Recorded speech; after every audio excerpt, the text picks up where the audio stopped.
time to review another manime movie, this time being Sakigake Otokojuku, the movie. Unlike the previous manime movie reviews for Fist of the North Star and Golgo 13 the Professional, I'm not entirely sure if this movie is a good start for people new to Otokojuku, as it doesn't exactly give a proper introduction for newcomers, and seeing as how this movie came out after the end of the original anime series, it seems like more or less this movie was made to provide its fans with more manly action. That being said, this movie does help you get a good feel for the manliness that is Sakigake Otokojuku. Though if you really want to know more about this series, then feel free to check out my recommendation for the manga that I did last Macho March. Anyways, on to the plot, which pretty much starts when a fucking missile flies into Otokojuku, with an invitation for the Big Battle August, a manly martial arts festival held in New York, which has manly contestants from around the world go through many manly obstacles throughout the US to fight and prove that they are the strongest. Otokojuku, having won the previous competition, decided to send out their first years, and yes, those new to the series, these are high school first years. Manly! And with that, these manly first years set out to represent Otokojuku as well as refine their manhood. Now this movie is just purely an entertaining and manly action ride, full of outrageous obstacles showing the great manly bonds of friendship between our main characters, as well as even more outrageous fights towards the end of the movie. I mean, some of these fights are just completely insane and super creative, and seeing the first years of Otokojuku go around the US is both hilarious and just fucking badass. Such as seeing the first years fighting terrorists at an airport or riding motorcycles in New York. And let's not forget this movie's manly quote.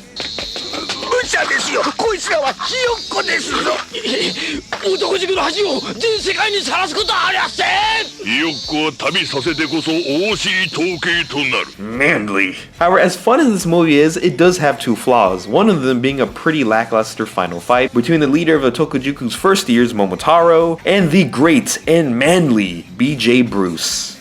Yeah, I just can't take that name seriously, though to be fair, despite the really weird ass name, he is quite the badass. The main problem with the final fight is that it just lacked the outrageousness and the wow factor that the previous fights had in the movie. However, the other problem I have is not just a problem with the movie, but rather Otokojuku as a whole, which is Otokojuku is known for pulling off some serious bullshit. Those who have read the manga know exactly what I'm talking about here. And well, this movie definitely isn't any different, and you'll see more what I'm talking about once you reach the end of the movie. However, disregarding those flaws as well as its lack of substance besides the action, the Sakigake Otokojuku movie is an entertaining, action-packed, and of course manly watch, which is why I personally say it's a good movie.